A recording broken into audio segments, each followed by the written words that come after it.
인생의 밤은 누구에게나 찾아옵니다. 가진 자에게도 찾아오고 가지지 못한 자에게도 옵니다. 젊은 청년들에게도 찾아오고 연세가 드신 분들에게도 찾아옵니다. 심지어 하나님을 잘 섬기는 신실한 크리스찬의 삶에도 밤은 찾아옵니다. 왜냐하면 밤이라고 하는 것은 누구도 피할 수 없는 우리 삶의 현실이기 때문에 그렇습니다. 그러므로 중요한 것은 밤이 왔을 때 누구와 함께 그것을 통과하느냐가 더 중요합니다. 아무리 깊은 고난의 밤이라도 함께 갈 동력자가 있다면 우리는 그것을 넘어갈 수가 있습니다. 그러나 만일 아무도 함께 할 자가 없이 홀로 밤을 통과해야 한다면 그때는 절망입니다. 이런 의미에서 밤을 통과할 때 나를 붙들고 나를 도와줄 누군가를 만난다는 것은 대단히 중요한 것입니다. 우리가 혼자 힘으로 감당할 수 없는 너무나 척박한 밤의 현실을 맞았을 때 누가 내 곁에 함께 동행하면 가장 큰 힘이 될 수가 있을까요? 물론 사람들도 힘이 될 수가 있겠지만 궁극적으로는 하나님이십니다. 그분은 나의 연약함을 누구보다 잘 아시는 분이시고 내가 고난 속에 처했을 때에 나를 건져낼 수 있는 능력을 소유하신 분이기 때문에 그렇습니다. 그러므로 우리에게 어떤 고난의 밤이 닥쳐올지라도 하나님을 바로 알고 그분과 함께 동행할 수만 있다면 우리는 고난을 넘어설 수 있고 또 하나님께서 예배해 놓으신 새로운 회복의 아침을 맞이할 수가 있습니다. 저희 교단의 총회가 지난 6월달 애리조나에 있는 피닉스에서 열렸습니다. 그때 목회자 사모님들의 모임에 강사로 오신 분이 K 워렌이라고 하는 사모님이셨습니다. 이분은 아시겠지만 새들백 교회의 릭 워렌 목사님의 사모님이시죠. 이분이 강의 중에 약 4년 전인 2013년도에 세상을 떠난 자기 아들 매튜에 대한 이야기를 끄집어내셨습니다. 27살의 젊은 나이에 그것도 권총으로 자살함으로 생애를 마쳤습니다. 그 충격이 얼마나 컸겠습니까? 사랑하는 아들의 죽음 자체만으로도 감당하기 힘든 고통인데 스스로 목숨을 끊었어요. 그것도 목회자의 가정의 자녀가 그랬다는 사실 앞에 그 충격과 아픔이라고 하는 것은 우리의 상상을 초월하는 것입니다. 더구나 가슴 아픈 사실은 이 매튜는 태어날 때부터 멘탈 디펙트를 가지고 정신적인 결함을 가지고 태어났습니다. 그래서 극심한 디프레션으로 고통을 당했고 사람들과 잘 어울리지를 못하고 일평생을 아파하고 힘들어하다가 결국 스스로 목숨을 끊은 것입니다. 부모된 자들은 다 압니다. 일평생 고통 가운데 사는 아들을 보는 아픔이 얼마나 큰지를. 엄마들은 다 알고 있습니다. 사랑하는 자식을 먼저 떠나보내는 페인이 얼마나 고통스러운지를. K 워렌 사모님의 케이스도 예외가 아니었습니다. 엄청난 고통과 슬픔의 중압감 속에서 신음을 토해내며 밤잠을 이루지 못했습니다. 릭 워렌 목사님은 4개월 동안 설교를 못할 정도로 고통 가운데 처했습니다. 그럼에도 불구하고 이 고통의 밤을 이겨낼 수 있었던 유일한 이유, 그것은 바로 인생의 밤에 찾아온 주님 때문이었다고 고백을 하셨어요. 그분이 수많은 목회자 사모님들이 계신 그 자리에서 눈물을 글썽이며 고백한 것이 다음과 같은 내용입니다. 주님께서 다가오셔서 That's okay 라고 말씀하실 때까지 나는 깨어진 가슴으로 살아야 했습니다. I've lived with a broken heart until the day Jesus came to me and said, That's okay. That's okay, Kay, to walk through life with the tears in your eyes or smiles on your face. 너의 눈에 눈물을 가득 담고 살아가든 너의 얼굴에 웃음을 가득 담고 살아가든 As long as I am still your God. 내가 여전히 너의 하나님이라는 사실을 분명히 믿기만 한다면 You can go through the life. 인생을 통과해 갈 수 있다는 고백을 했습니다. 사실 우리에게 주어진 고통 힘든 것이긴 하지만 고통 그 자체가 진정한 문제는 아닙니다.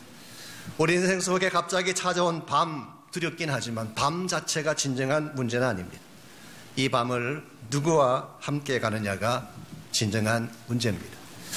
여러분들은 밤을 통과할 때 함께 갈 동행자를 만나셨는지, 어제 우둠캄캄한 이 인생의 길을 걸어가시면서 혼자 걷고 계시진 않는지, 우리 모두에게는 밤을 함께 통과할 하나님이 필요합니다. 이 하나님이 우리와 함께 동행하셔서 우리와 함께 길을 가신다면 어떤 역사들이 일어날 수가 있을까요? 이 하나님 우리에게 어떠한 축복을 준비하셨다가 이 밤을 통과할 수 있도록 우리를 도우실까요? 오늘 같이 봉독한 이 본문의 말씀을 통해서 이것을 함께 나누어 보려고 합니다. 오늘 같이 읽은 본문에 보시면은 민족이 당할 처참한 고난의 밤을 바라보면서 충격에 빠졌던 다니엘의 모습이 기록되어져 있습니다. 오늘 주신 이 말씀은 지난주에 이어서 지난주에 우리가 다루었던 그 두 번째 몫이 그 환상에 대한 구체적인 해석을 우리에게 소개를 하고 있습니다. 특별히 9절 말씀에 소개된 작은 뿔에 대한 내용이 메인 포커스라고 할 수가 있습니다. 지난주에 잠깐 말씀을 드린 것처럼 알렉산더 대왕이 세상을 떠난 후에 헬라 제국이 4등분으로 나누어졌습니다. 그리고 시리아 지역에 세워진 왕조가 셀루시드 왕조라고 하는 왕조가 세워졌죠. 그리고 그 셀루시드 왕조에서 등장한 사악한 왕이 엔티오커스 4세라고 하는 왕이었습니다. 오늘 본문에서는 이것을 작은 뿔이라고 그렇게 표현을 했습니다. 이 작은 뿔인 엔티오커스 4세가 장차 유다 민족에게 어떤 참혹한 일을 행할 것인가, 이것이 오늘 하나님이 다니엘에게 주신 환상의 내용인데, 우리 잠깐 27절로 가셔서 이 환상을 본 다니엘의 반응을 먼저 한번 보시면 좋겠습니다. 27절 말씀. 이에 나 다니엘이 지쳐서 여러 날 앓다가 일어나서 왕의 일을 보았느니라. 내가 그 환상으로 말미암아 놀랐고 그 뜻을 깨닫는 사람도 없었느니라. 여기 보게 되면 다니엘이 지쳐서 여러 날을 앓았다고 그렇게 기록합니다. 여기 지쳤다는 이 표현은 단순히 피곤하다 그런 뜻이 아닙니다. 영어 번역을 보시면은 I was worn out, 기진맥진했다. 모든 진이 다 빠졌다. 엄청난 중압감 가운데서 눌린 상태에서 모든 진이 다 빠져버린 상태. 그래서 그는 며칠 동안을 일을 못할 정도로 신음소리를 내며 아픔 가운데 처했던 것입니다. 왜 다니엘이 이와 같이 모든 진이 다 빠지고 아파서 드러누울 정도의 고통을 당했을까요? 오늘 27절 하반부에는 그 환상으로 말미암아 놀랐기 때문이라고 했어요. 우리말 번역은 놀랐다라고 번역을 했지만 실제 그보다 훨씬 더 강한 단어입니다. I was shocked, 충격받았다는 뜻이에요. 혹은 appalled, astonished by the vision. 지금 다니엘이 보았던 그 환상 때문에 그가 충격을 받고 놀란바 되어지고, 그래서 기진하고 쓰러질 지경까지 갔다는 것입니다. 도대체 다니엘이 보았던 환상의 내용이 무엇이길래 이처럼 그를 충격받게 했을까요? 우리가 13절을 보시면은 그가 보았던 환상의 내용이 간략하지만 소개가 되어 있습니다. 13절. 내가 들은 적 한 거룩한 이가 말하더니 다른 거룩한 이가 그 말하는 이에게 묻되 환상에 나타난 바 매일 드리는 제사와 망하게 하는 죄악에 대한 일과 성소와 백성이 내준 바 되며 짓밟힐 일이라고 묘사를 했습니다. 여기에서 거룩한 이의 대화는 천사들의 대화를 의미할 것입니다. 그들의 대화하는 가운데에 장차 작은 뿔로 올 엔티오커스 4세가 할 일들을 거기에서 나열을 했습니다. 제사를 폐지하는 것, 그리고 망하게 하는 죄악. 이 망하게 한다는 이 뜻이 desolation of the sanctuary, 하나님의 성전을 더럽히는 것을 말합니다. 백성들을 짓밟도록 내어주는 것. 그래서 엔티오커스 4세가 났을 때에 유다 민족이 참혹한 핍박을 받았습니다.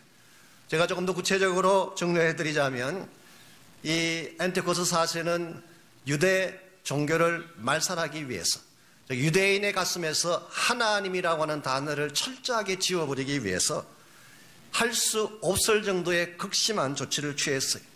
그러나 먼저 번제단을 없애버리고 그 자리에 제우스 신상을 세웠습니다. 하나님의 거룩한 처소인 성소와 지성소로 들어가서 돼지 피를 성소에 뿌렸어요. 이것은 의도적으로 하나님의 성전을 회파하기 위한 행동이었습니다. 성전이라고 하는 것은 그 당시 유대인 영성의 중심이었습니다. 그러므로 성전을 회파해버리면 유대 영성의 중심부가 사라진다는 사실을 알고 해서는 안 될 끔찍한 이런 일을 한 것입니다. 이러면서 오늘날도 예배가 얼마나 중요한지 아세요? 여러분은 그냥 매주마다 오기 때문에 가볍게 습관적으로 생각할지 모르지만 예배가 여러분의 영성을 지킵니다. 하나님을 만나는 것이 그처럼 중요한 것입니다. 그런데 이 안티오코스 4세는 이 성전을 회파시켜 버림으로 그들 영성의 중심부를 사라지게 했어요. 뿐만 아니라 성경 사본을 불태워버리고 안식일을 폐지하고 할례를 금지시켰습니다. 그 대신 모든 유다 백성에게 돼지 고기를 강요하고 전국의 곳곳에 우상의 제단을 세운 후에 강제적으로 그 제단에 제사를 드리게 했습니다. 그리고 만일의 경우 이것을 어기는 자들은 가차없이 처단을 했습니다. 메카비라고 하는 외경에 보게 되면 이런 일화가 기록되어 있습니다. 자기 아들을 낳고 아들에게 할례를 주었다가 잡힌 한 여인이 있었는데 그 시리아 군사가 그 아기를 칼로 죽인 후에 죽은 아기를 목에 걸고 그 엄마로 하여금 예루살렘 성을 돌게 했다고 기록이 되어 있어요. 한마디로 상상을 초월하는 유다 역사상 가장 처참하고 처절한 어두움의 밤이 오늘 본문에서 다니엘이 보았던 환상의 내용입니다. 이와 같이 절망적인 밤의 현실 앞에 패닉 상태에 빠져서 온몸에 힘이 다 빠지고 기진맥진에 쓰러질 정도가 되었을 때 누가 다니엘을 찾아왔을까요? 15절 말씀 보겠습니다. 나 다니엘이 이 환상을 보고 그 뜻을 알고자 할 때에 사람 모양 같은 것이 내 앞에 섰다고 했습니다. 여기에 등장하신 사람 모양 같은 것, 이분이 누구를 지칭하는 것일까요? 다니엘서에서는 거의 예외 없이 이것은 장차 오실 그리스도를 의미합니다. 즉 성육신하시기 전에 그리스도를 그렇게 묘사한 것입니다. 지난번에 공부했던 3장에도 보게 되면 사드락과 메삭과 아벳느고가 7배나 뜨거운 풀무불 속에 던져졌을 때에 분명히 3사람을 던져 넣었는데 4사람이 풀무불 안을 거닐고 있었다고 했어요. 그 한 사람이 누구였나요? 우리 3장에서는 인자 같으니라고 표현했어요. 그래서 사람 모양을 하니 인자 같으니 다 동일한 존재인 것을 알 수가 있습니다. 즉 예수 그리스도는 풀무불 가운데서 고난의 풀무 속에 던져졌을 때에 풀무 가운데 던져진 그 3사람과 함께 하셨어요. 동일하게 오늘 본문의 말씀 속에서는 이와 같이 끔찍할 정도의 어두운 밤의 현실을 앞에 둔 다니엘을 바로 이분이 찾아가시고 방문하신 것입니다. 이 대목에서 존 켈빈은 유명한 말을 했습니다. 여기에 기독교 신앙의 핵심이 있다, 그런 말을 했어요. 인간을 찾아오신 하나님, 찾아오시는 하나님, 이게 사실은 기독교 신앙의 본질입니다. 우리가 찾아간 것이 아니라 하나님이 우리를 찾아오셨어요. 내가 노력하고 애써서 구원을 획득한 것이 아니라 하나님이 구원을 준비하시고 우리를 찾아오셔서 은혜로 구원을 베풀어 주셨어요. 이 God's initiative, 이것이 바로 복음의 핵심이고 기독교 신앙의 핵심이라고 부를 수가 있습니다. 특별히 오늘 본문은 민족적 고난을 바라보며 그 큰 고통과 아픔에 눌려 신음하는 다니엘을 보시고 주님이 직접 찾아오셔서 다니엘을 위로하시고 세워주시는 장면을 봅니다. 저는 여기에 우리의 소망이 있다고 생각합니다.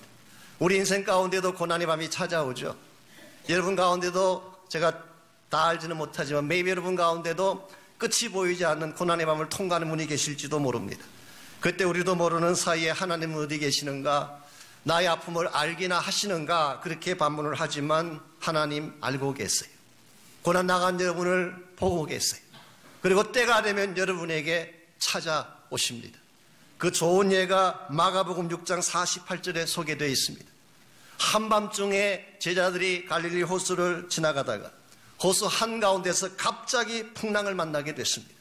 집채만큼 큰 파도가 그들을 향하여 몰려올 때에 그들은 힘겹게 노를 짓고 있었습니다. 그런데 성경은 어떻게 묘사하고 있는지 아십니까? 한밤중에 갈릴리 호수 한가운데서 힘겹게 노를 짓는 이 제자들을 예수님께서 산 위에서 보시고 그들이 힘겹게 노 짓는 것을 보시고 그리고 그 칠흑 같은 밤을 뚫고 그 산더미 같은 파도를 통과해서 그들을 찾아오셔서 건져내셨다고 기록하고 있습니다. 이 동일한 이 예수님이 오늘 여러분과 저의 삶에도 찾아오시는 줄 믿습니다.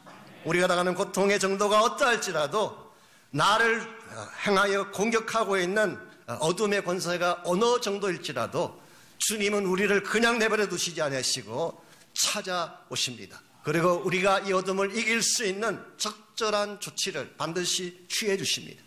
밤을 만난 여러분과 저에게 하나님께서 방문하시게 되면 어떤 조치를 취해 주실까요? 오늘 본문에 보시게 되면 세 가지 동사로 그것을 표현하고 있습니다. He speaks, 말씀하세요.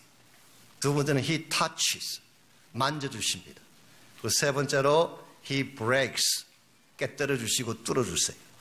제일 첫 번째로 우리에게 찾아오시는 그 하나님은 말씀을 통해 우리 인생의 밤을 다루어 주십니다. He speaks, 말씀하시는 주님. 우리 16절, 17절을 계속 보겠습니다. 내가 들은 적 을레 강 두 언덕 사이에서 사람의 목소리가 있어. maybe 이 목소리는 앞에 소개해드린 사람 모양 같은 주님의 목소리일 가능성이 많습니다. 그분이 외쳐 이르되 가브리엘아, 이 환상을 이 사람에게 깨닫게 하라. 즉 주님께서 가브리엘이라고 하는 천사에게 자신이 전해야 될 메시지를 주신 것입니다. 참고로 가브리엘이라고 하는 단어가 구약에서는 오늘 본문에 처음 등장합니다. 신약에서는 여러 차례 나오지만 소식을 전하는, 좋은 소식을 전하는 천사 이름이 가브리엘이죠. 그래서 이 가브리엘에게 이 환상을 이 사람에게 깨닫게 하라 그렇게 분부하셨더니 17절 그가 내가 선 곳으로 나왔는데 그가 나올 때에 내가 두려워 얼굴을 땅에 대고 엎드리매 그가 내가 이르되 인자야 깨달아 알라 이 환상은 정한 때 끝에 관한 것이니라 그렇게 말씀해 주셨어요. 지금 너가 보고 있는 환상이 굉장하고 이 어두운 밤이 영원히 끝나지 않을 것처럼 생각되지만 아니다. 내가 정해놓은 때가 있다. 끝이 있다. 이 말씀을 하셨어요.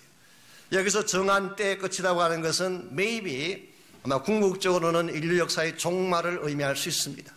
우리 역사는 끝이 있어요. 알고 계시죠? 우리 인간의 히스토리는 시작과 함께 끝이라고 하는 것이 있습니다. maybe 그것을 의미할 수도 있고 오늘 본문의 좀 직접적인 컨텍스트로는 지금 다니엘이 보고 있는 이 엄청난 환난과 고난의 밤이 하나님이 정해놓은 때가 있고 끝이 있음을 말씀하신 케이스라고 볼 수 있어요. 이것은 우리 모두에게 큰 위로가 아닐 수 없습니다. 아무리 터널이 길어도 끝이 있다는 것을 알 때 우리는 포기하지 않습니다. 희망을 안고 끝까지 나아갈 수 있는 것이죠. 여러분에게 시련이 있을지라도 포기하지 않아야 될 이유는 하나님의 때가 되면 그 모든 것이 끝날 것이기 때문에. 느부갓네살 왕이 그처럼 득세했지만 그도 끝나는 날이 있었어요. 벨사살 왕이 그처럼 교만했지만 그의 삶도 끝나는 때가 있었어요.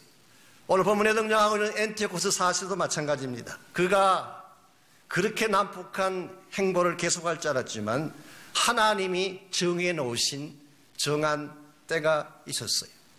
동일한 원리로 오늘 여러분과 저의 삶에도 아무리 고난이 길게 느껴져도 하나님의 정한 때가 되면 반드시 풀리게 될 줄 믿습니다. 자녀에 대한 문제 정한 때가 되면 해결되는 것입니다. 신분 때문에 힘들어하시는 여러분들 하나님의 정한 때가 되면 풀리게 될 줄 믿습니다. 질병이나 가난이나 우리에게 주는 어떠한 고통일지라도 하나님의 정한 때가 되면 반드시 이루어질 것이기 때문에 우리는 포기할 이유가 없고 스탑할 이유가 없는 것입니다. 제가 지난주에 잠깐 소개해드렸지만 리가렌 목사님이 설교 중에 그런 말씀하셨어요. Delay doesn't mean denial. 연기한다고 하는 것은 denial, 부인하는 것, 안 된다고 말하는 것과 다르대요. 하나님께서 가끔 우리가 기도했을 때에 즉각 응답하지 않고 딜레이 하실 때가 있어요. 하나님이 연기하시는 것은 denial이 아닙니다. 하나님의 정한 때가 되면 주시려고 기다리시는 거예요. 그러므로 여러분 가운데에 남편을 위해, 자녀를 위해, 여러분의 미래를 위해 기도하시다가 아직도 성취되지 않았기 때문에 포기하든지 중단하기를 원하는 분이 있다면 절대 포기하지 마십시오. 하나님의 때가 차면 반드시 이루어질 것이기 때문에 이와 같이 하나님은 인생의 밤을 통과하는 여러분과 저에게 정한 때가 있음을 말씀하실 뿐만 아니라 두 번째로 우리를 만져주십니다. He touches us. 하나님은 우리를 만져주심으로 우리 밤의 문제를 다루어 주십니다. 18절 말씀 계속 봅니다. 그가 내게 말할 때에 내가 얼굴을 땅에 대고 엎드려 깊이 잠들매 그가 나를 어루만져서 일으켜 세우며 그랬어요. 땅에 얼굴을 대고 엎드려서 깊이 잠을 자게 되었다. 이게 어떤 상태를 묘사한 것일까요? 어떤 성경 주석가는 그렇게 해석을 했습니다. 이것은 천사 가브리엘이라는 경외감 때문에 땅에 머리를 숙인 케이스다. 실제로 천사 가브리엘은 하나님 말씀을 전달하는 천사였기 때문에 가브리엘 자체보다도 그가 전달하는 하나님의 메시지가 너무나 중요하기 때문에 그 앞에 무릎 꿇고 경외감에서 엎드릴 수 있습니다. 그런데 그 뒤에 나오는 깊이 잠들었다는 표현이 경외감에서 엎드렸다는 것하고 좀 덜 맞는 것 같아요. 진짜 두렵고 떨리는 마음으로 엎드렸다면 땅에 코를 박고 잠을 잘 수가 있을까요? 와이프께서 준엄하게 말씀하시는데 깊이 코 박고 잠잘 남자가 있을까요? 그런 건 상상할 수가 없습니다. 감히 부인이 이야기하는데 어디 코를 박고 잠을 잘 수가 있겠어요? 그러면 오늘 이 말씀 속에서 강조하는 그가 땅에 엎드려서 잠들었다고 하는 것은 이것은 경외감도 의미할 수가 있겠지만 더 정확하게 말하면 지쳐서 쓰러진 것입니다. 기진맥진해서 쓰러진 것입니다. 그래서 New Living Translation에서는 fainted, 그가 혼절했다, tired and worn out, 지치고 지쳐서 쓰러졌다. 이미자 씨가 불렀던 노래 가사처럼 그리움에 지쳐서 울다 지쳐서 꽃잎은 빨갛게 멍이 들어서 그 케이스예요. 너무너무 울다 보니까 지쳐서 쓰러져 울다 보니까 온 몸과 마음이 뻘겋게 멍이 드는 케이스. 이게 오늘 본문에 기록된 이 다니엘의 모습이라고 할 수가 있습니다.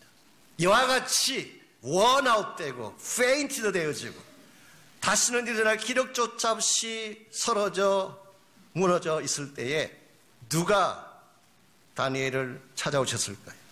바로 그분이 찾아오셔서 나를 어루만져 일으켜 세워주셨다. He touched me and raised me up. 그분이 오셔서 나를 만져주시고 나를 일으켜 세워주셨다. 이것이 고난의 밤을 통과하는 우리에게 하나님께서 찾아오셔서 행하시는 일입니다. 여러분 가운데 너무 힘들고 지쳤기 때문에 포기하려고 하는 분이 계실지 모르지만 하나님께 나가시기 바랍니다. 그분은 여러분을 만질 수 있어요. 타치하십니다. 깨어지고 부서진 나의 마음을 그분이 만져주세요. 그리고 다시 우리의 팔을 붙들고 일어나게 하시는 하나님. 이 하나님을 경험해야지 우리가 아무리 밤이 와도 우리는 패배자가 되는 것이 아니라 하나님 안에서 다시 일어서는 승리자가 되는 것입니다. 오래전에 휴스턴의 어느 교회 사모님이, 사실 유명한 교회 사모님이신데요, 너무 목회하시다가 힘이 들어서 지쳐서 하루는 하나님 앞에 울며 기도하다가 지쳐서 깊이 잠이 들었어요. 탈진해서 울다 지쳐 잠이 드신 거죠. 근데 꿈에 예수님께서 오셔서 사모님을 안고 침대로 데려가 눕히더래요. 그래서 자면서 깨어보니까 진짜 본인의 몸이 침대 위에 올라가 있는 것입니다. 어떤 일이 벌어진 것일까요? 실제로는 목사님이 지쳐 쓰러진 사모님을 보고 사모님을 안아서 침대까지 옮겨 놓은 것입니다. 남편이 이 정도는 돼야 되지 않겠습니까? 남편의 품이 예수님 품같이 느껴져야지 늘 아내 가슴이 못 찌르나고 그래서 되겠어요? 정말 아내가 힘들어할 때에 예수님의 품 같은 역할을 하는 남편. 그래서 힘들고 지칠 때에 안아서 옮길 수 있는 이런 마음이 있어야지. 매일 우리 인간 남편은 그렇게 못할지 모르지만 예수님은 지금도 그렇게 하세요.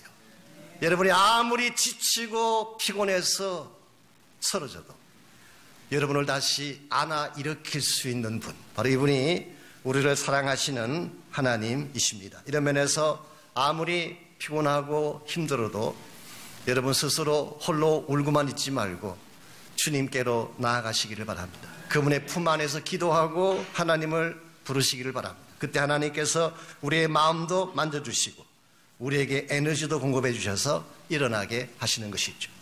마지막 세 번째로 하나님이 우리 가운데 찾아오시며 하시는 일이 뚫으심의 역사입니다. 뚫으심을 통해 밤을 다루시는 하나님. 하나님은 단순히 말씀만 하는 분이 아닙니다. That's okay라고 말씀을 하시는 분이 아니고 하나님은 단순히 위로만 하시는 분, 그저 어루만지는 것으로 끝나는 분이 아니라 실제로 밤의 문제를 브레이크하세요. 밤의 문제를 뚫어서 빛의 축제를 주시는 하나님. 이게 바로 오늘 본문에 묘사된 하나님입니다. 25절 말씀 잠깐 보겠습니다. 25절 말씀 보게 되면 그 잔혹했던 안티오코스 4세, maybe 아마 궁극적으로는 적그리스도를 아마 예표한다고 말할 수가 있는데요. 25절에 보게 되면 그의 마지막 운명이 이렇게 기록되어 있습니다. 그가 꾀를 베풀어, 이 그는 안티오코스 4세를 말합니다. 작은 뿔. 그가 꾀를 베풀어 제 손으로 속임수를 행하고 마음에 스스로 큰 취하며 또 평화로운 때에 많은 무리를 멸하며 또 스스로 서서 만왕의 왕을 대적할 것이나 그가 사람의 손으로 말미암지 아니하고 깨지리라. 그가 즉 적그리스도가 혹은 안티오코스 4세가 혹은 작은 뿔이 사람의 손으로 말미암지 아니하고 깨어지리라. 영어 번역 보시면 He will be broken. He will be destroyed. 완전히 깨어지고 산산조각 나는데 not by human power. 인간의 힘이 아닌, 그렇다면 누구의 힘일까요? 하나님의 divine power예요. 이것이 바로 적그리스도를 다루시는 하나님의 파워입니다. 사람의 손에 의해서가 아니라 우리 인간의 노력이나 힘에 의해서가 아니라 하나님께서 때가 되면 이 적그리스도를 부수어 주시고 브레이크 해 주시는 것. 실제로 여러분이 중간시대 역사를 보시면 이 중간시대라고 하는 것은 신약과 구약 사이를 우리가 일반적으로 중간시대 intertestamental period이라고 부릅니다. 그래서 두 테스트먼트 사이에 있는 기간이기 때문에 약 400년간의 기간인데요. 사실 그 400년간의 기간 동안에 많은 일들이 벌어졌어요. 특히 우리가 다니엘서를 공부하는데 다니엘서에 기록된 많은 사건들이 그때 일어난 것입니다. 오늘 본문의 케이스도 마찬가지인데요. 이 중간시대 역사를 보게 되면 하나님께서 특별한 방법으로 안티오코스 4세를 깨뜨려 주신 사실이 기록되어 있습니다. 물론 성경은 아니지만 제1, 제2 메카비스를 보시든지 아니면 유대 역사가인 조세푸스가 쓴 글을 보게 되면 이 부분이 상세하게 기록이 되어 있습니다.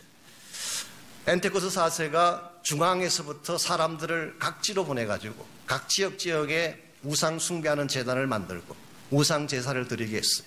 그리고 드리는 것을 거부하는 자들은 가차없이 처형을 하던 그런 시대인데 모데인 지역에 마테티아스라고 하는 제사장이 있었습니다.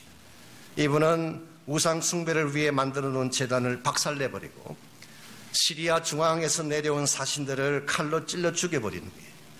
자기 아들들을 데리고 산으로 도망을 쳤어요.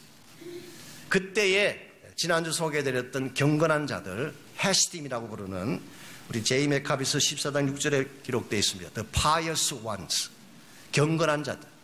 그때 수많은 사람들이 우상 제물을 먹고 우상에게 제사를 드렸지만 그래도 끝까지 정결을 지키고 하나님을 믿었던 남은 자들. 사실은 이 사람들의 후예가 바리새인이 됩니다마는 이 사람들이 마테티아스에게 합류를 했습니다. 그리고 시리아를 대적해서 소위 말하는 반란을 일으킨 거예요. 리볼트가 일어난 것입니다. 그러나 본격적으로 반란이 시작된 것은 마테티아스 때가 아니라 그의 아들, 셋째 아들인 주다스라고 하는 사람에 의해서 본격적인 반란이 일어납니다. 이 주다스라고 하는 아들은 게리라 전의 명수예요. 전쟁을 굉장히 잘하는 용감하고 용맹하고 스마트한, 그래서 수없이 많은 전쟁의 승리를 가져왔던 사람이 주다스라고 하는 셋째 아들이었어요. 그래서 나중에 붙여진 별명이 메카비라고 하는 별명이 붙여졌습니다. 그래서 주다스 메카비, 이걸 우리는 메카비안 리볼트, 메카비 반란이라고 부르고 있죠. 이 메카비라는 말의 뜻이 뭐냐고 하면 망치란 뜻입니다. 해머. maybe 이 주다스가 가지고 있던 강력한 힘을 묘사한 것일 수가 있겠죠. 그러나 오늘날 유대인들의 전통에 의하면은 그들은 좀 다르게 주장합니다. 이 메카비라는 이름의 출처가 출애굽기 15장 11절이라고 밝히고 있어요. 그게 보게 되면 여호와여 신중의 주와 같은 자 누구니까. 이것을 히브리 말로 옮겼을 때에 히브리 말의 첫 단어를 모아서 만든 것이 메카비래요.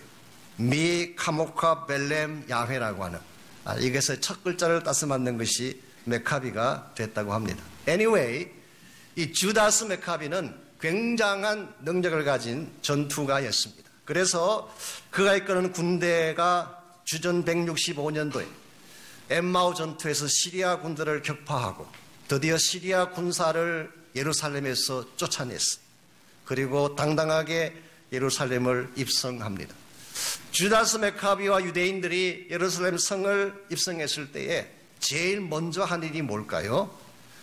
당연히 회파된 성전을 청결케 하는 것입니다.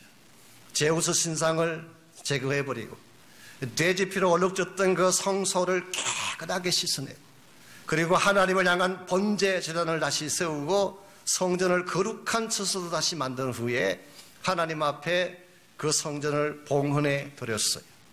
그것이 주전 164년 기슬러월 25일에 일어난 사건입니다. 기슬러월이라는 그것은 유대인들의 달력으로 9번째 달이고 요즘으로 바꾸게 되면 12월이 되는 것입니다. 그러므로 주전 164년 12월 25일 그들은 이 성전을 다시 청결케 한 후에 재봉헌을 했습니다. 이때 탈무드에 보게 되면 재미있는 일화가 기록되어 있습니다. 그들이 성전을 봉헌할 때에 성전 안에 있는 금초대에 불을 붙여야 되는데 불을 붙이려면 뭐가 필요해요? 오일이 필요합니다. 오일이 필요하죠. 기름이 필요하죠. 그때에 납타라고 하는 기름을 그들이 받습니다. 이 납타라는 기름이 뭐냐고 하면 이것은 느헤미야 시대 때부터 그들이 비밀스럽게 감추어왔던 퓨어 오일이에요. 언젠가 될지는 모르지만 이 오일을 가지고 하나님의 성전에 불을 붙이기 위해서 신실한 자들이 몰래 감추어왔던 그 기름, 이게 납타라는 기름인데요. 그 기름은 하루치 분량밖에 없었습니다. 근데 그 기름을 가지고 금초대에 불을 붙였더니 8일 동안 끄지지 않고 타올랐어요. 이것을 그들은 기적이라고 부르고 있습니다. 이와 같이 하나님께서 새로운 성전을 하나님 앞에 데디케이트 하게 하실 뿐만 아니라 이와 같은 불이 꺼지지 않는 기적을 보여주셨기 때문에 이것을 계기로 그들은 새로운 절기 하나를 만들었습니다. 그 절기가 유명한 하누카라고 하는 절기가 된 것입니다. 요한복음 10장 22절에서는 수전절이라고 불려져 있고요. 영어 번역으로는 Dedication of the Temple, 성전 봉헌식이라 그렇게 부르기도 하고 많은 유대인들은 이것을 빛의 축제라고 부르기도 합니다. 왜냐하면 그 성전 안에 8개의 초에 불을 붙였기 때문에. 그래서 그들은 지금도 이 절기가 시작되면 하루에 1개씩 불을 붙여서 8일 동안 전체가 다 불이 붙도록 하는, 그러므로 이 하누카라는 절기, 수전절이라는 절기는 구약에 나오지 않아요. 중간 시대에 새롭게 제정된 절기이기 때문에. 그리고 나서 엔티오코스 4세는 비참한 죽임을 당합니다. 기록에 의하면 그가 페르시아 신전을 약탈하려고 올라갔다가 실패를 하고 바벨론으로 돌아왔을 때 유다에서 메카비가 반란에 성공했다는 소식을 듣고 그 자리에서 쓰러졌어요. 그리고는 다시 일어나지 못했어요. 제2메카비서 9장에 보게 되면 벌레가 창자를 먹어 비참하게 죽어갔다고 기술하고 있습니다. 한마디로 요약하면 하나님께서 이와 같은 어두움을 가져오게 했던 근본 대적자를 하나님이 깨뜨려 주신 것입니다. 브레이크 해 주신 것입니다. 이것이 오늘날도 하나님께서 여러분과 저를 위해 행하시는 위대한 일입니다. 우리의 힘으로 어두움을 이길 수 있을까요? 우리의 노력으로 고난의 밤, 고통의 밤을 이겨낼 수가 있을까요? 우리가 아무리 애쓰고 노력을 해도 우리의 힘만으로 어둠을 이길 수 없습니다. 그러나 빛의 주인 되신 예수님이 우리 안에 오시게 되면 그분이 나에게 빛을 주시는 그 빛으로 말미암아 어둠의 세력을 깨뜨릴 수 있어요. 나를 가로막고 있는 수많은 고난의 밤들을 통과해 갈 수가 있는 것입니다. 오늘 여러분의 삶의 중심에 이분이 필요합니다. 빛의 주인 되신 예수님이 우리 가슴 속에 내주하시게 되면, 그분이 나에게 새로운 빛을 비추어 주기 시작하면 어떠한 두터운 어둠의 세력이라고 할지라도, 내 인생을 가로막는 어떠한 고난의 구름 같은 밤이라고 할지라도 이 빛이 그 길을 뚫게 되고 하나님의 영광을 나타나게 하는 것입니다. 오늘 여러분의 마음속에 혹시 어두움이 있나요? 빛 대신 예수님을 초청하시기를 바랍니다. 그분이 내 마음에 있는 모든 어두움을 쫓아내고 디프레션을 쫓아내고 상처들을 쫓아내고 내 마음이 밝고 깨끗한 성전 되게 하실 거예요. 여러분의 가정 속에 혹시 어두움이 있나요? 빛 대신 예수님을 그 가정에 비추시기 바랍니다. 주님의 거룩한 빛이 우리의 가정을 밝게 만들고, 주님의 거룩한 빛이 자녀의 가슴을 밝게 만들고, 주님의 거룩한 빛이 이 사회 어둡고 침침한 구석구석에 파고 들어가서 이 땅을 밝은 곳으로 만들어 주실 것입니다. 이것이 바로 하나님께서 인생의 밤에 찾아오셨을 때 여러분과 저를 위해 행하시는 일입니다. 아신 대로 우리 인생의 여정은 결코 쉽지 않습니다. 생각지 않았던 고난이 찾아옵니다. 꿈에도 상상하지 못했던 밤이 우리 인생을 공격해 올 수 있습니다. 그때 여러분에게 필요한 것은 여러분을 도와주실 하나님이에요. 그분을 초청하시기를 바랍니다. 그럼 그분이 상한 어둠 가운데 있는 여러분에게 말씀하실 거예요. 포기하지 마. 절대로 포기하지 마. 내가 정한 때가 있다. Hanging on. Never give up. 아마 주님께서 그렇게 우리에게 말씀하실 거예요. 그분이 나 인생 가운데 찾아오시게 되면 그분이 나의 상한 마음을 만지실 거예요. 내 힘으로 일어날 수 없지만 그분이 내 팔을 끌고 일으키셨어. He raises me up. 그분이 나를 세워주실 거예요. 그분이 내 인생 가운데 찾아오시게 되면 어둠의 권세를 뚫어주시고 나를 가로막는 수많은 고난의 장벽들을 깨뜨려 주시고 나의 힘으로 도저히 넘어설 수 없는 불가능의 장벽들을 브레이크해 주셔서 축복의 아침, 빛의 아침을 여러분과 저에게 베풀어 주실 줄 믿습니다.